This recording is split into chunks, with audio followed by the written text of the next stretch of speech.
Bom dia, TVPT está no ar mais uma vez. Hoje nós estamos aqui para falar sobre a CPMI das fake news, a Comissão Parlamentar Mista de Inquérito, que investiga milícia digital, interferência dessas milícias digitais, de ataques cibernéticos na democracia brasileira nas eleições de 2018. Quem vai participar dessa conversa aqui com a gente são os deputados, a Luiziane Lins, que é deputada pelo Ceará, o Rui Falcão, deputado federal por São Paulo, Humberto Costa, senador por Pernambuco, e Rogério Carvalho, que é senador por Sergipe, líder da bancada no PT, mas que infelizmente não vai poder ficar aqui conosco, não é isso, senador? Pedro, eu queria cumprimentar a Luiziane, Humberto, o Rui Falcão. Eu tenho uma reunião agora dos líderes de bancadas partidárias no Senado para definir a agenda do Senado desta e da próxima semana. Então, eu não tenho como não estar lá, porque senão o PT fica sem defender a sua posição. Então, boa sorte para vocês, bom debate, e, com certeza, com a Luiziane, o Rui Falcão e o Humberto, o debate vai ser muito mais do que suficiente. Obrigado, viu, Pedro? Um abraço a todos. Tá certo, muito abraço, obrigado. Rogério. Boa reunião para o senhor. Bom, então, vamos começar a nossa conversa aqui. Eu acho que seria importante, a gente vai acompanhando muito o trabalho da CPMI pela mídia, o que é sempre difícil, e também o que a gente pode através dos canais oficiais, dos canais dos nossos parlamentares, mas acho que seria interessante se a gente pudesse fazer um início sobre a importância do trabalho da CPMI das fake news neste momento. Então, começando, por favor, pela deputada Luiziane. Deputado, seu microfone está fechado. Isso acontece, é normal. Até a gente se desenrolar, acho que mudará, inclusive, as formas da gente reunir. Bom, primeiro, bom dia a todas e a todos. Bom dia aí, o Pedro. Pedro foi meu colega de pós-graduação, nosso querido Humberto Costa, grande batalhador do PT, e meu eterno presidente, Rui Falcão, a quem eu tenho muita admiração e respeito. Bom, primeiro assim, acho que o time do PT que entrou para compor essa CPMI é um time muito bom, né? Além do Humberto, do Rogério no Senado, nós temos, e também temos o Jean Paul, que é também membro da CPMI, eu, o Carlos Zaratini, eu e o Rui somos titulares, Carlos Zaratini e a Natália suplentes, mas todos são muito envolvidos, estão todos muito atuantes nesse processo.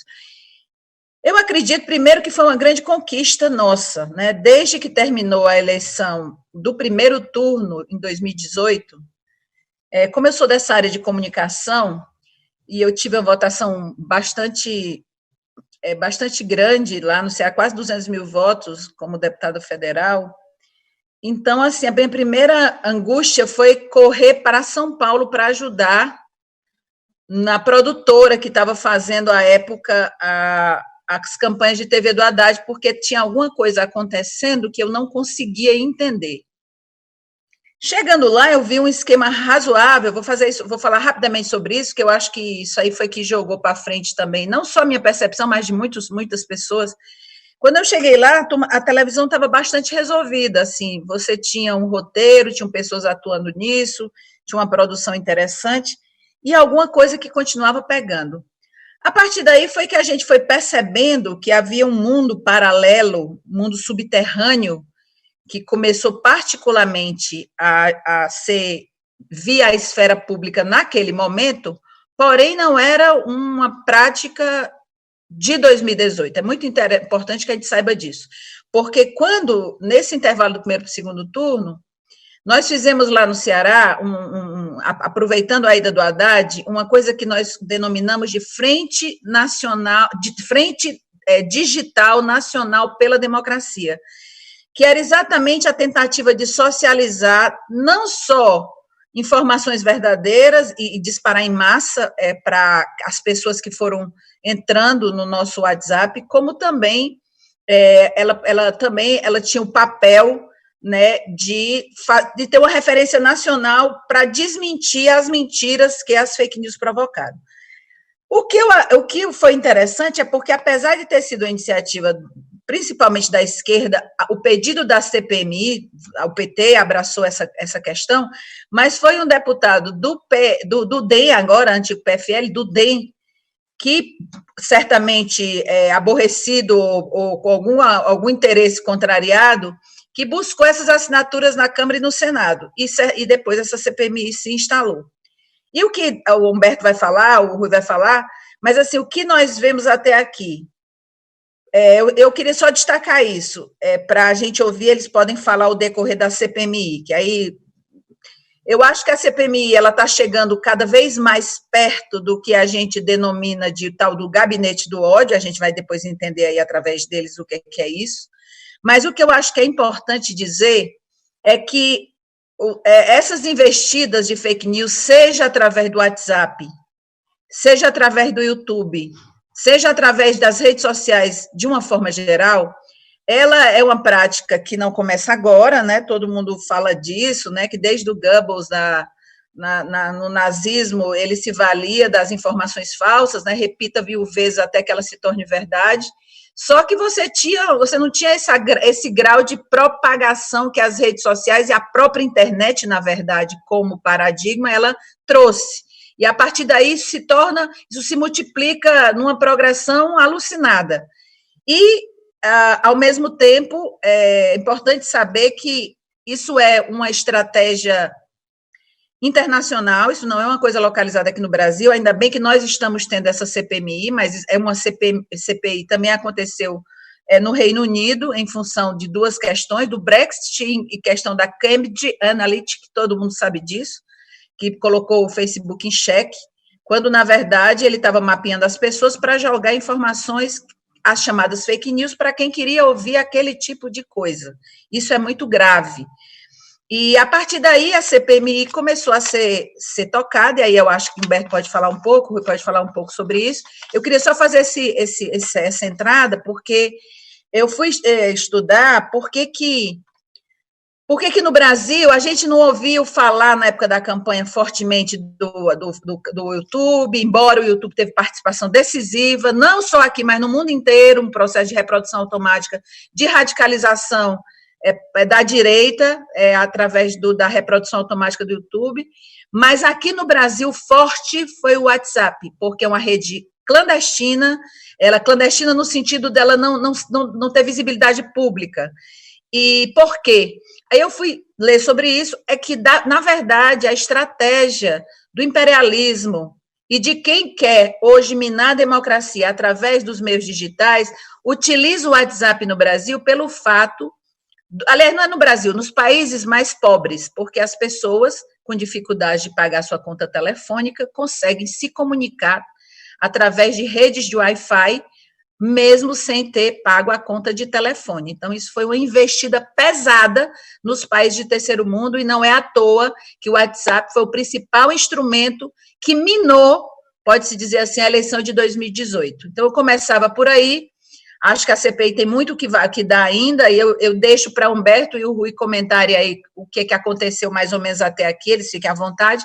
Queria só fazer esse preâmbulo, porque ela vai até outubro, ela foi prorrogada, e eu acho que nós vamos encontrar muita coisa, porque foi só o começo, até a gente chegar no tal do gabinete do ódio, que aí, Humberto, Rui, vocês podem me explicar melhor, precisou de alguns meses de CPMI. Agora, nós vamos precisar aprofundar, porque até o Supremo Tribunal Federal, incomodado com as fake news, também entrou aí para poder fazer a investigação. Então, eu começaria com essas colocações. Obrigado, deputada. Senador Humberto Costa. O microfone do senhor está desligado. Desculpa. Bom dia, Pedro. Bom dia aos nossos queridos Rui Falcão, a nossa querida Luiziane Lins. Um abraço para todo mundo que está nos acompanhando aí. Bem, a CPMI, eu acho que ela está num momento bastante importante. Primeiro, é importante ressaltar que nós tivemos muitas dificuldades, porque esse é um assunto extremamente árido, não é uma CPI como qualquer outra, às vezes a gente vê as pessoas cobrarem e tal, que a oposição não está conseguindo desvendar muitas coisas, mas porque é um assunto muito difícil. é difícil do ponto de vista técnico, é difícil para fazer a investigação, enfim. Mas, ao longo desse tempo, nós conseguimos, utilizando apoio técnico, chegar a algumas coisas que são relevantes. E o que são essas coisas relevantes? Também a partir de depoimentos, especialmente de pessoas que já fizeram parte, né, dessa rede do ódio, que foram também propagadores de notícias falsas, enfim. Né?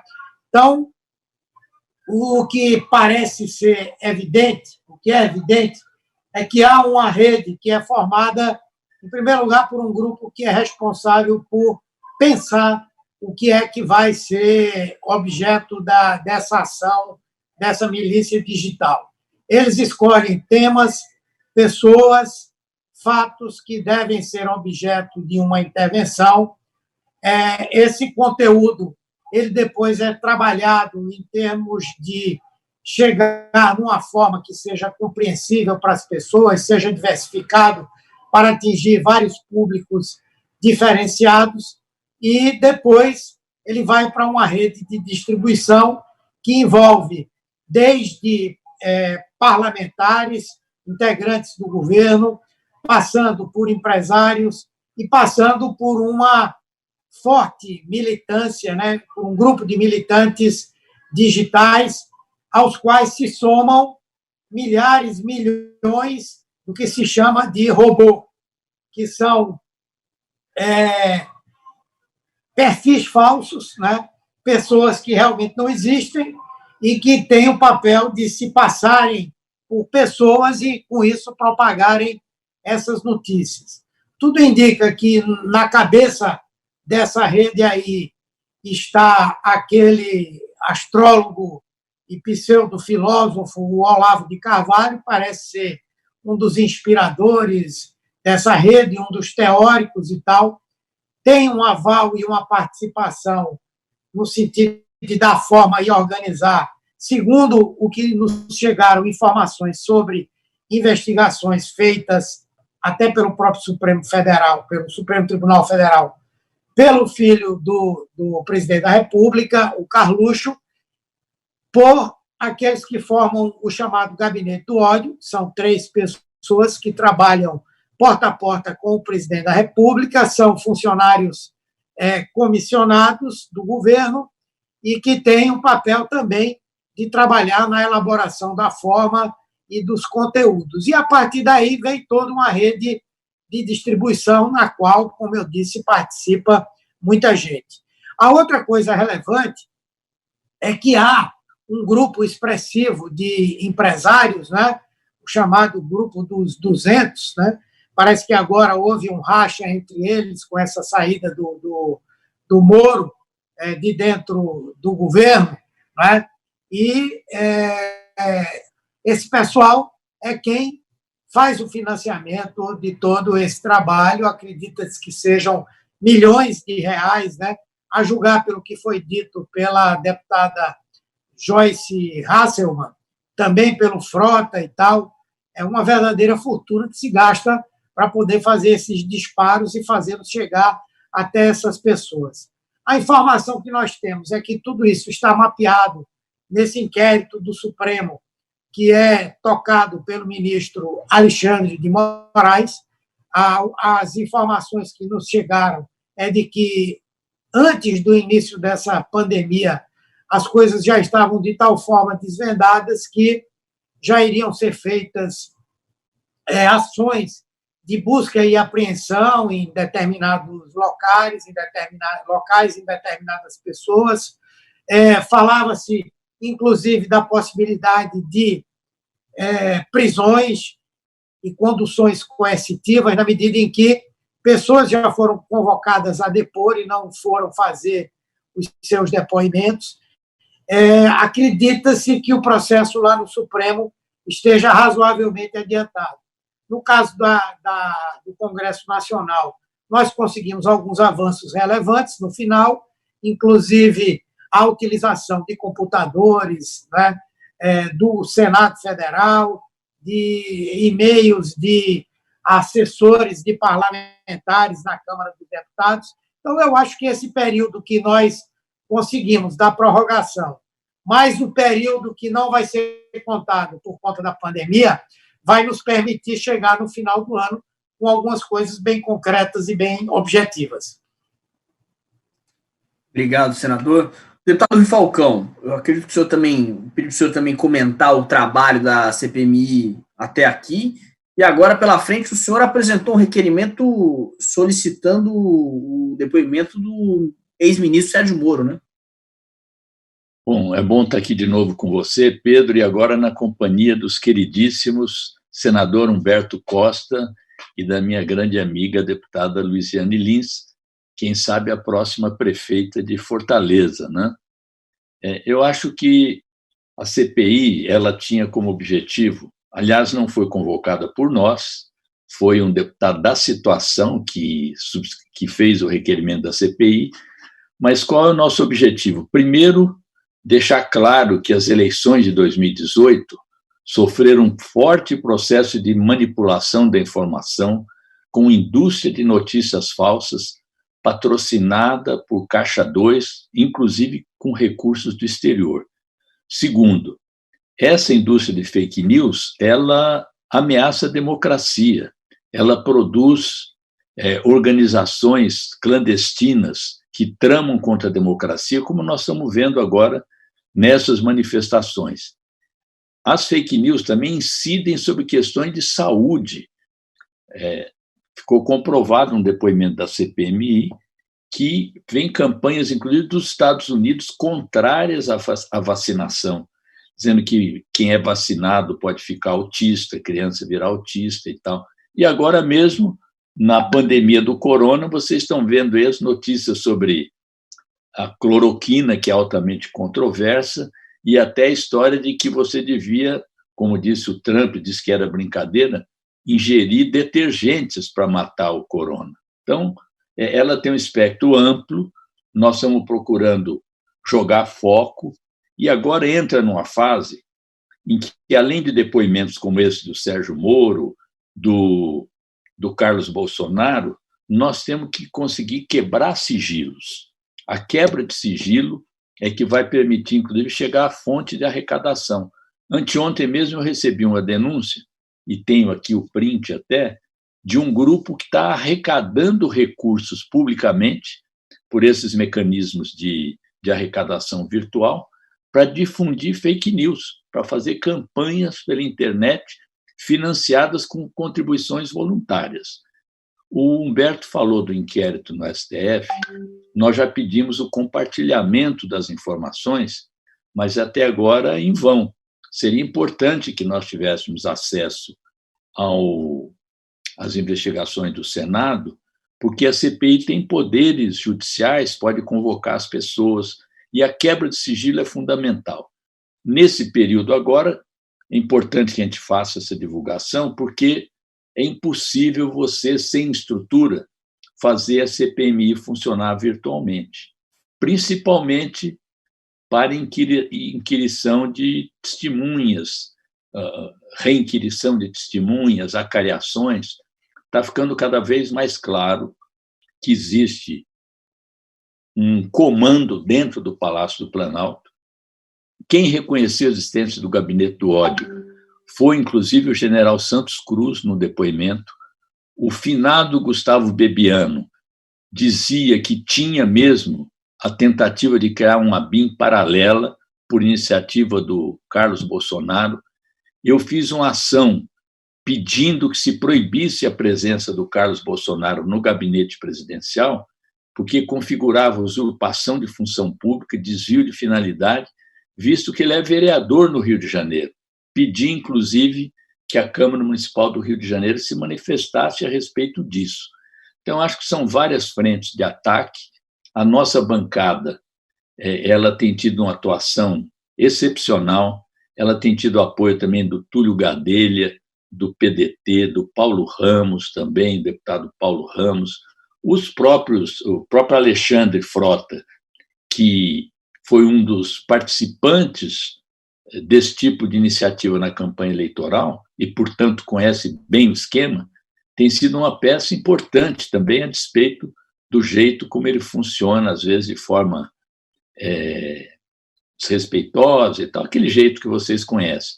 E também os deputados do PCdoB também, e ressaltar o papel da relatora, que está fazendo um trabalho muito bom, e o presidente da CPMI, que agora parece que também está disposto a convocar o ministro Sérgio Moro. Por que a gente quer convocar o ministro Sérgio Moro? Porque ele é um participante de vazamentos, é um participante conhecedor de tudo que ocorreu nesse meio tempo e não tomou providências, e também para que ele fale das acusações que desferiu contra o presidente da República, nas quais ele também se autoincriminou. Aliás, eu pedi agora ao ministro Celso de Mello que pegue a representação que fiz à PGR, em que eu peço que o ministro Sérgio Moro seja investigado por 4 ou 5 prováveis ilícitos criminosos que cometeu, entre eles prevaricação, tentativa de obter proveito próprio ilegalmente, com a história da pensão, bem como corrupção passiva. Tá certo, obrigado, deputado. Luiziane Lins, responda para mim, por favor, o que impressiona nesse sistema, que você até já adiantou no início, é que é algo que vai muito além da política, né? É algo que vai, vamos dizer assim,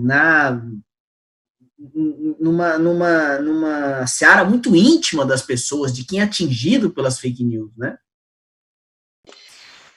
Pedro, uma coisa que me chamou também muita atenção, e também assim, é bem qualificada a bancada, porque assim, eu, Rui, somos jornalistas, Humberto e Rogério são médicos, quer dizer, são exatamente duas profissões que são atacadas de uma forma muito terrível, porque a credibilidade de uma notícia jornalística e, ao mesmo tempo, a credibilidade de um diagnóstico médico, ele simplesmente fica questionado. E uma coisa que é importante que todo mundo saiba é que, quando eu entrei para tentar entender o que acontecia, porque era um universo paralelo muito pertencente à juventude, porque a juventude que detinha toda essa movimentação das redes, eu digo porque eu tenho um filho de 20 anos, e eu cansei de ver ele com o celular na mão, porque você sabe que essa geração de 25 anos para baixo, ela muito pouco vê TV, não é uma geração da televisão, ela é uma geração que ela apreende as coisas muito mais nesses meios digitais. E eu dizia muito, meu filho, sai desse telefone, vai ler, aí ele diz, mãe, eu estou aprendendo aqui, e eu não entendia direito exatamente o poder que hoje, né, eu acho que essa eleição de 2018 deixou de tudo muito claro, o poder que que tem de informação mesmo. Antes, para se informar, você tinha os velhos e bons livros, que temos até hoje, mas assim, para você adquirir conhecimento, você ralava demais. Hoje você tem um Google que lhe coloca, né, diante do mundo, em termos de conceito. Mas eu queria deixar, Pedro, aqui essa informação que eu acho muito interessante. Como eu falei, quando eu entrei para ajudar na campanha do Haddad, do primeiro para o segundo turno, já estava eleita e tal, uma coisa que eu comecei a juntar lá, no caso, juntar nessa frente digital, que teve Fortaleza como locus, é que existem, assim, eu peguei, por exemplo, um colega da Universidade Estadual do Ceará, que o doutorado dele é exatamente analisando, a pesquisa dele é analisando desde 2012 grupos bolsonaristas de WhatsApp. Então, assim, nós vimos aquele estranhamento de 2018 para cá, ou seja, pouco mais de 2 anos. Ele acompanha desde 2012, ele não é do PT, ele não é um cara com sensibilidade de esquerda, mas ele não está envolvido como nós partidariamente.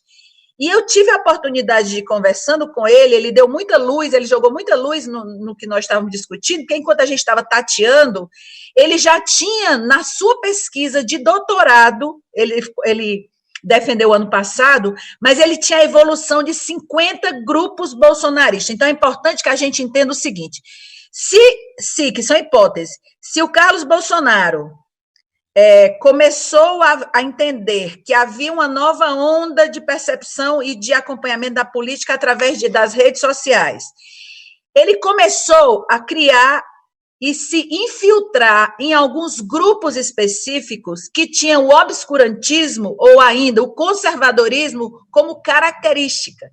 Então, não é à toa que ele começou, que esses grupos, eles começam a entrar, é importante todo mundo se tocar disso, eles começam a entrar a partir de 2012, 2013, as manifestações, que até hoje existem diferenças de posicionamentos da esquerda, mas eu acho que as pessoas foram bem intencionadas para aquele momento, para a rua, mas eu acho que elas foram motivadas já por esquemas que estavam através das redes sociais, levando aquela juventude para as ruas, porque não tinha uma coisa concreta, começou com a Passagens de São Paulo, mas isso não justifica ter tomado o Vem para a Rua, o MBL ter tido tanto protagonismo, essa coisa toda, e isso tudo para minar a eleição da Dilma de 2014, que eles não conseguiram.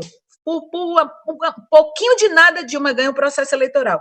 Então, esses grupos, eles entraram aonde? Em alguns setores evangélicos, eles entraram nos setores militares, ou militares da reserva, ou militares da ativa, policiais militares, civis, federais e forças armadas, como grupos de amigos.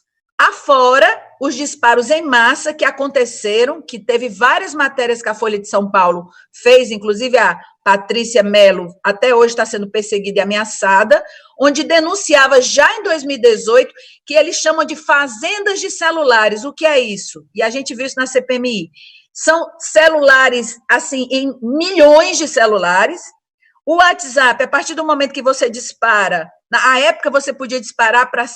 Cada grupo podia ter 256 componentes e cada componente poderia disparar 20 vezes, compartilhar 20 vezes a mensagem. Depois de 2018, de tanta denúncia, o WhatsApp reduziu para 5 disparos. E agora eu já vi que eles têm uma nova... Eles estão com uma nova ferramenta, que é o seguinte: se uma determinada notícia foi compartilhada, por exemplo, perto de 150 mil vezes, você não consegue mais, você só consegue fazer um compartilhamento.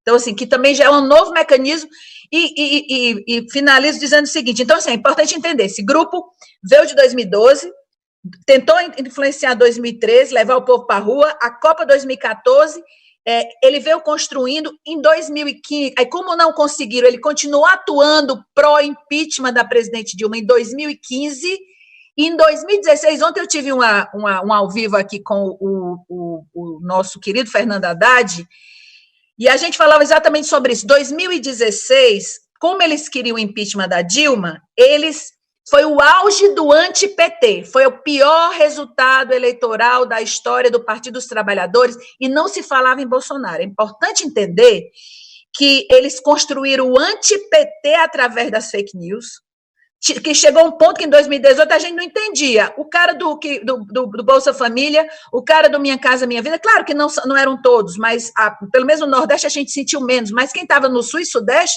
sofreu horrores, que era a pessoa que tinha sido beneficiada pelo ProUni, a pessoa que tinha sido beneficiada pelo Luz para Todos, de uma hora para outra, xingando o PT, eu não voto mais no PT. O que eu ouvi em 2016, eu fui candidata, eu disse, Luiziane, eu votaria em você, mas eu não voto mais no PT. Foi um anti-PT. Então, antes de chegar em Bolsonaro, eles não são bobos, eles tiveram estratégia. Eles não chegaram logo com Bolsonaro, até porque Bolsonaro não tinha nem perspectiva de ser eleito presidente. A primeira coisa que foi construída através dessa rede criminosa de fake news foi o anti-PT. Então, 2016, para que o impeachment se consolidasse sem reação popular, eles tinham conseguido construir em 2016 o anti-partido dos trabalhadores, que, na verdade, é anti-esquerda, como o PT é o maior partido, era um posicionamento contra a esquerda. Não é à toa que nós hoje não governamos uma capital, que foi a eleição de 2016, e hoje governamos cidades a maioria menos de 200 mil habitantes, ou seja, eles fizeram isso valer para a construção do anti-PT. Portanto, eu queria deixar isso claro, porque isso ainda não acabou. Eles continuam nesses mesmos grupos, e todo mundo conhece alguém que faz parte de um grupo, ou pelo menos quase todo mundo tem um bolsominion em casa. E se você for acompanhar o que eles veem e eles reproduzem, é tudo a mesma coisa ao mesmo tempo. Então, esse infiltramento que aconteceu durante 4 anos, de 2012 até 2016, e agora de 2016 até 2020, eles continuam lá. E como muito bem explicou o Humberto e o Rui, eles têm uma central que decide pauta, que decide quem eles vão linchar, o chamado linchamento virtual. Agora, o que é bom é que eles são tão atabalhoados, eles são tão despreparados do ponto de vista intelectual mesmo, cultural, etc. e tal, que bastou discordar de qualquer coisa, eles atacam como atacaram essa deputada Joyce Hasselmann, que ela foi, bem dizer, a garota Bolsonaro durante todo 2018. E ela foi defenestrada, como ela mesma usou, o linchamento virtual dela se deu assim de forma terrível, cruel, como eles fazem com todo mundo. Então, eu vou finalizar essa minha fala agora só falando o seguinte: você acha que no momento em que o STF, todos eles, havia uma Deep Web, hoje já se sabe disso, na Deep Web haviam ameaças muito claras de morte aos membros do Supremo Tribunal Federal. Isso, na minha opinião, ajudou, porque criou um espírito de corpo entre os ministros do Supremo, tipo, vamos ter que investigar isso aí. E tudo indica que a polícia, na hora que o Alexandre de Moraes, o ministro, resolveu que a Polícia Federal investigar, e que a Polícia Federal, até então, ainda tinha uma independência para investigar, estava chegando exatamente no Carlos Bolsonaro como grande mentor de todos os ataques virtuais à democracia brasileira, incluindo os membros do Supremo Tribunal Federal. Você tocou num ponto muito importante, deputado, porque realmente, se a gente for aqui retomar 2013, 2014, quando começaram a surgir aquelas fake news de que o filho do Lula era dono da Friboi, de que o Lula tinha fazenda no Uruguai, enfim, uma série de... Ali começou a crescer uma desconfiança muito grande sobre o governo federal, sobre o Partido dos Trabalhadores. Não é nem, vamos dizer assim, não era o condenar. O que cresceu ali, o que ficou forte ali foi a desconfiança, né? E a desconfiança gera insegurança e permite qualquer coisa. Agora, eu acho que é importante também aqui tocar num ponto o seguinte, a gente falou de Cambridge Analytica e tal, quem assistiu Privacidade Hackeada, aquele documentário, vai se lembrar do movimento que a Cambridge Analytica fez, inclusive em Trinidad e Tobago, né, através das redes sociais, que incentivava uma parcela da população a não ir às urnas, e fez com que essa parcela da população, que era majoritária, perdesse as eleições. É muito interessante porque isso se dá nas plataformas de rede social, Facebook, Instagram, WhatsApp, são todas do Facebook. Aqui no Brasil, o WhatsApp foi decisivo. O que eu gostaria de perguntar ao senador Humberto Costa é justamente a possibilidade, eu sei que já houve requisição, mas não houve muita colaboração do Facebook com relação a dados, mas é fundamental que o WhatsApp abra os dados para que a gente possa entender de que forma essa ferramenta foi utilizada contra a democracia brasileira, não é? O microfone do senhor, senador, desculpa. Sim, com certeza. Nós, inclusive, estamos fazendo todo um trabalho, não somente de levantamento de fatos, de busca de informações, também de elaboração de ideias e proposições que serão confrontadas junto a essas plataformas, né, como elas são chamadas. Algumas coisas, como já falou a própria deputada Luiziane, já foram, de certa maneira, conquistadas, né?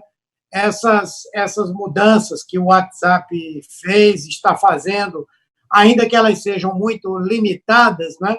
Mas elas apontam para a existência de mecanismos que são restringidores, né, dessa atividade da elaboração e da difusão de notícias falsas e pregações de ódio contra instituições e pessoas. Então, eu acredito que nós vamos ter, ao final da CPMI, a nossa ideia é que isso não aconteça de imediato, nós estamos juntando elementos exatamente para que o processo de inquirição das plataformas e de propostas e de pedidos a elas possam ser feitos com uma maneira bem fundamentada. Eu acho que sim, há como serem feitas mudanças no processo de funcionamento e que isso pode ajudar, não é, no combate a essas fake news. Existem, inclusive, diversas propostas que estão sendo elaboradas em termos de leis, de legislação, que a grande preocupação é que essas eventuais leis elas não representem, na verdade, qualquer tipo de restrição à liberdade de expressão, à liberdade de imprensa, enfim, mas que elas possam conter esses abusos e também a propagação de ideias, de opiniões e de ações que vão contra a própria democracia. Então, eu acredito que nós vamos ter condição de trabalhar isso aí do ponto de vista legislativo também.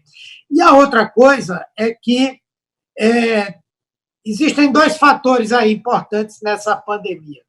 Um fator é que o peso da rede social como fonte de informação, ela, de certa forma, perdeu um pouco da sua força. Muito mais gente está preocupada em checar as informações, mais gente preocupada em ouvir os canais tradicionais de informação, mesmo os alternativos, não é só a Rede Globo, Folha de São Paulo, esse pessoal que está reconquistando um conjunto de pessoas que lhe dão a assistência, enfim, e tal, mas também no campo da imprensa alternativa séria, as pessoas também vão tomando uma consciência de que elas não podem reencaminhar tudo que elas recebem, não podem aceitar como verdade tudo que vem, e aí, sinceramente, há uma possibilidade de uma mudança de uma cultura que, juntamente com as pressões que nós podemos fazer sobre essas plataformas, nós poderemos, sem dúvida, ter resultados. O outro é a gente radicalizar no sentido de mostrar os danos que isso está causando e enquadrar dentro da legislação. Você veja, gente como parlamentares, houve uma parlamentar aí essa semana que passou para frente uma notícia de que caixões lá no Ceará estavam sendo enterrados sem ninguém dentro, para criar um clima de pânico, de histeria, que tem sido a argumentação toda do Bolsonaro para minimizar os danos e os efeitos que essa pandemia produz. Então, são coisas que estão acontecendo e que eu acho que a CPI também vai poder trabalhar em torno delas. Obrigado, senador. Eu vou aqui aproveitar que o Rui Falcão é jornalista, fugir um pouquinho, talvez, da CPI. Só uma coisa, eu também sou jornalista. Olha só que maravilha. Além de médico, é jornalista. Mas vou aproveitar aqui o Rui Falcão para a gente, que eu vou perguntar para ele agora, faz o seguinte, a gente falou muito da desinformação que as redes sociais geram, mas essa é uma informação que ela é uma desinformação que está muito baseada também na falta de qualidade da imprensa tradicional brasileira, que, vamos dizer, durante décadas e décadas, não vou dizer aqui enganou, mas distorceu a realidade aos seus próprios interesses políticos e econômicos. Eu queria que o senhor comentasse um pouquinho isso para a gente. Eu acho que Humberto começou a tratar de um assunto muito importante, que é uma resistência, inclusive, aos trabalhos da CPMI, que é usada pela direita, pelos que propagam fake news, que qualquer regulação, qualquer lei que venha tratar de um assunto que é novo aparece como censura, quando, na verdade, ninguém mais do que o PT, que nós, jornalistas, sempre lutamos pela liberdade de informação, pela liberdade de imprensa e, portanto, contra o monopólio dos meios de comunicação. É um monopólio que foi, inclusive, quebrando a qualidade do trabalho jornalístico, ao estender as jornadas de trabalho, ao arrochar salários, ao não permitir que o trabalho jornalístico fosse não isento, que ele não é, mas que tivesse uma multiplicidade de fontes. Agora, não basta apenas combater o monopólio da mídia eletrônica, do rádio, da TV, que são concessões de serviço público. É preciso agora nos darmos conta de que essas grandes multinacionais da informação têm mais poder, inclusive, do que a mídia tradicional. Então, tem que ter algum tipo de regulação, tem a questão da privacidade. A Luiziane faz depoimentos excelentes sobre isso, inclusive para acessar o Wi-Fi das companhias aéreas, que você tem que quase que dissecar a sua vida ali. Tem o problema da tributação dessas mídias, que não pagam imposto em quase lugar nenhum, na Europa, aliás, que é um grande conflito com os Estados Unidos, porque a França começou a estabelecer cobrança sobre esse serviço. Nós já temos o sistema financeiro, são poderes vaporosos, que estão em todos os lugares sem que a gente veja, mas que dirigem a economia mundial. E agora, esse papel das redes e dos grandes grupos de propagação, das plataformas de informação. Então, eu acho que nós não podemos confundir as empresas com os profissionais. Eu acho que os jornalistas, em geral, sempre tentam cuidar da qualidade do seu trabalho. Infelizmente, há aqueles que fazem um papel que contraria, inclusive, a própria ética jornalística. Eu acho que era importante que houvesse um trabalho do jornalismo brasileiro.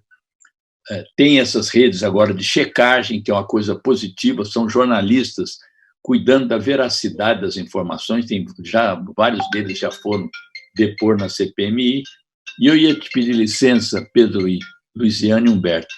Eu estou aqui no outro computador, no iPad, acompanhando a sessão da Câmara, e vou ter que sair. Quero deixar um abraço para você, vem fazendo excelente trabalho, para a Luiziane e para o Humberto, e peço licença para deixar a reunião. Um abraço. Muito obrigado, Rui, um abraço. Bom, vou então aqui pedir que a Luiziane siga nessa linha de comentar, vamos dizer, o papel da má informação que já circula no Brasil, e como isso favorece a propagação de fake news e de notícias que distorcem a realidade. Bom, Pedro, primeiro, abraço para você, viu, Rui? Humberto, parabéns, viu? Você, de fato, eu não lembrava, mas você é bigraduada, um homem além de médico é jornalista, isso não é para pouca gente, não. Muito parabéns. Mas, Pedro, uma coisa que eu acho que é importante destacar é o seguinte: do jeito, eu sempre digo isso, na década de 90 eu estava na Faculdade de Comunicação Social da Federal do Ceará. À época, o nosso grande, digamos, a nossa esfinge era a televisão, porque a televisão estava popular já no mundo inteiro, na década de 90 no Brasil, todo mundo tinha uma televisão, um barraco que não tinha, às vezes, barraco de taipa, como a gente chama no Ceará, tinha televisão. E a gente tinha dificuldade de dizer, meu Deus, mas isso é bom ou ruim? Estão dizendo só o que querem para o povo, a gente não consegue. E, na verdade, eu costumo dizer, na verdade, a gente chega à conclusão, academicamente falando, que era um meio. Poderiam ser transmitido coisas boas ou coisas ruins, mas, como você muito bem falou, os grandes grupos econômicos se apropriaram dos meios de comunicação como porta-voz deles mesmos, para poder defender os interesses econômicos dos grupos e também para formar a informação que eles queriam. Então, também havia uma força. Você sabe que você pode dar uma notícia de várias formas. Eu mesmo sempre disse para os meus alunos de jornalismo, eu disse, olha, gente, esse negócio de dizer que jornalismo não tem lado, isso é balela. Jornalista e jornalismo tem lado, sim, o lado da verdade, o lado da justiça, o lado da igualdade, isso é o lado do jornalista. Não quer dizer que o jornalista precisa ser, necessariamente, ele tem um partido, mas lado, a gente tem na vida desde que a gente nasce. Um jeito ou do outro vai ter que ter o nosso lado. E eu queria colocar 3 coisas aqui, João, rapidamente, que eu acho que são importantíssimas. Quando a gente fala de... primeiro, como eu falei, o WhatsApp ele é a rede mais difícil de se fiscalizar. E foi aqui, porque enquanto o Facebook criou o destroço na eleição da Trump e Hillary, ou seja, pró-Trump, o Brexit no Reino Unido foi também através do Facebook, e no Brasil foi o WhatsApp.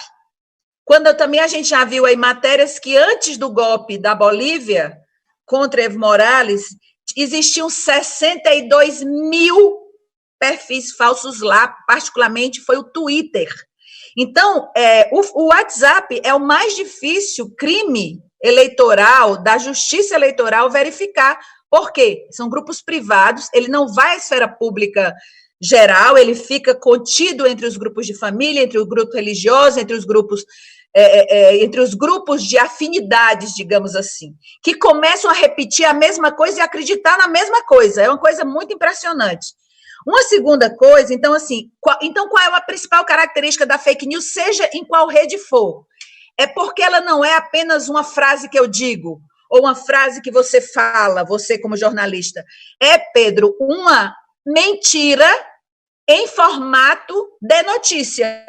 A questão central é essa, porque buscam realmente criar uma notícia, mas em formato de notícia, mas ela é uma mentira. Ela não vem solta, ela vem sempre como se fosse uma notícia chancelada, ou por um jornal, ou por uma TV, ou alguma coisa que dê algum grau de credibilidade a ela. Segunda coisa, preciso destacar que, para mim, foi muito significativo, pela primeira vez, apesar de todas as denúncias que a gente vem fazendo desde 2018, as plataformas, as empresas donas das plataformas, elas tiraram do ar publicações bolsonaristas, inclusive do próprio Bolsonaro, o principal disseminador de fake news. Ele tirou o Twitter do Bolsonaro do ar, que falava contra o isolamento social, tirou Olavo de Carvalho do ar e tirou, que foi feito, no caso do Olavo, foi Facebook. Então, isso daí, para mim, foi muito significativo, porque finalmente as empresas compreenderam que eles estavam extrapolando os limites. E, por fim, eu vou ler uma frase aqui que é o que mais me preocupa, eu quero dizer a vocês, que nós vamos ter que ter, nas faculdades de comunicação, na minha opinião, uma nova disciplina que seria, do jeito que a gente fez lá atrás com a televisão, leitura crítica dos meios de comunicação de massa. Gente, se a gente não pode com eles, vamos fazer com que as pessoas compreendam que nem tudo que ela vai ver na TV é verdade. Vamos fazer a mesma coisa com as redes sociais, para uma leitura crítica das redes sociais, para que os jovens compreendam, esses principalmente que nasceram depois que a internet existia. Nós vimos a transição. Nós vimos a transição do mundo sem internet com internet. Até a sua geração mesmo viu. Mas esse povo que tem de 25 anos para baixo, eles não viram outro mundo que não fosse o mundo conectado globalmente. Coisa que foi falado lá atrás, né, na galáxia de Gutenberg, né, pelo McLuhan falou isso. Eu vou ler aqui o que mais me assusta e é o que mais nós queremos combater, que é aquela, não vou nem chamar de louca, porque tem muito louco do bem, né? Aquele povo é louco do mal, que é aquele pessoal que foi atazanar a manifestação dos enfermeiros que teve no 1º de maio, justíssima a manifestação, por proteção, por saúde, etc. e tal, e foram lá uns bolsomínios e umas bolsominhas encher o saco das pessoas, desqualificar, agredir. E aí essas que me preocupam. Aí eu vou aqui terminar lendo uma frase da Hannah Arendt, quando ela escreveu Origens do Totalitarismo, em 1951, mas está mais atual do que nunca. Olha o que ela fala. Isso que eu digo me apavora mais. Abre aspas, Hannah Arendt, o súdito ideal do governo totalitário não é o nazista convicto, nem o comunista convicto, mas aquele para quem já não existe a diferença entre o fato e a ficção, isto é, a realidade da experiência. A ficção, no caso, o fato seria o fato em si, a realidade da experiência. E que também não existe para ele mais a diferença entre o verdadeiro e o falso, ou seja, tudo é a partir dos critérios do meu pensamento. Isso é o que mais me apavora hoje, porque nós estamos vivendo, Pedro, um momento de que tem gente que sabe que não é verdade, mas ele quer pensar daquele jeito. Então, eu já ouvi gente dizendo que compartilha mesmo sabendo que é mentira, porque, na verdade, ele quer criar o mundo à imagem e semelhança do que ele pensa. E ele pensa aquilo, embora não tenha nenhum nexo. Olha aí o terraplanismo, olha aí essa história da vacina, olha essa história aí da própria questão da pandemia, como está sendo tratado por esses alucinados, aonde a única verdade que vale é o seu próprio pensamento. Então, é isso que nós temos que urgentemente nos vacinar. Muito obrigado, deputada. Vamos aqui partir para as considerações finais. Vou pedir que o senador Humberto Costa faça primeiro, depois eu passo a palavra para o deputado Luiz. O microfone, deputada. Aí. Bem, Pedro, primeiro eu quero agradecer aí essa oportunidade, deixar um abraço para todo mundo que nos acompanhou, pedir que vocês acompanhem com lupa esse trabalho da CPMI. Muitas vezes, como eu disse, as pessoas colocam, não, mas essa CPI não acontece nada, não tem resultado. Nós estamos trabalhando, estamos nos adaptando a um grau de complexidade muito grande, que é o de tratar as informações que nós temos e de obter novas informações. Acho que nós estamos caminhando no rumo certo. Se houver, de fato, esse compartilhamento de informações com o Supremo Tribunal Federal, acho que tanto o Congresso quanto o Supremo têm bastante a ganhar, nós estamos insistindo nisso, e eu acredito que, muito brevemente, nós vamos avançar de forma significativa para identificar não somente quem produz, não somente quem distribui, mas principalmente quem financia esse tipo de atividade criminosa no Brasil. Obrigadão, valeu, estou aí à disposição o tempo inteiro. Muito obrigado, senador. Deputada. Eu gostaria, Pedro, de agradecer também por poder estar participando aqui e queria sugerir que a TVPT fique ligada nisso, porque todo dia, com a CPMI funcionando ou não, que no caso nós não estamos funcionando de forma remota, nem uma comissão da mista, mas que fique acompanhando, porque todo dia na imprensa tem matéria-prima jornalística para se trabalhar e para a gente aproveitar esse momento também. Se ele tiver alguma coisa boa, é para a gente desmistificar, ter tempo para conversar e explicar às pessoas o que são as fake news de verdade. Porque você sabe que nós, jornalistas, temos dificuldade até para falar fake news, né? Porque para nós, se é fato, não é fake. Ou seja, se é fato, é notícia, e notícia não é mentirosa, ela sempre pressupõe a verdade. Então, assim, parabéns pelo tema. Eu acho que vocês tem que estar acompanhando, chamando a gente aqui para atualizar, porque eu acho que hoje é um serviço de utilidade pública e hoje define a vida e a morte das pessoas, inclusive quando as notícias mentirosas em relação à saúde são praticadas. Então, eu acho que vamos sempre estar abrindo essa discussão aqui, porque ela é permanente e hoje é a grande discussão para que a juventude ela não entre nessa verdade industrializada, principalmente quando tem um gabinete do ódio produzindo isso. Então, um grande abraço aí para o Humberto também, parabéns pelo trabalho dele no Senado. Humberto é um grande quadro político do PT, e você também, boa sorte aí na sua defesa da dissertação, e estou aqui à disposição, quando precisar, a gente conversa. Muito obrigado, deputada Luiziane Lins, muito obrigado, senador Humberto Costa, muito obrigado a vocês que nos assistem, não se esqueça, se inscrevam no canal da TVPT no YouTube, cliquem no sininho lá para receber as notificações. E hoje, às 18 horas, o ex-presidente Lula vai fazer uma live, ele transmite, ele vai conversar com ex-ministros da Saúde, Alexandre Padilha, José Gomes Temporão, Arthur Quioro e Humberto Costa, que está aqui conosco também. Então é isso, muito obrigado e até a próxima. Lula livre!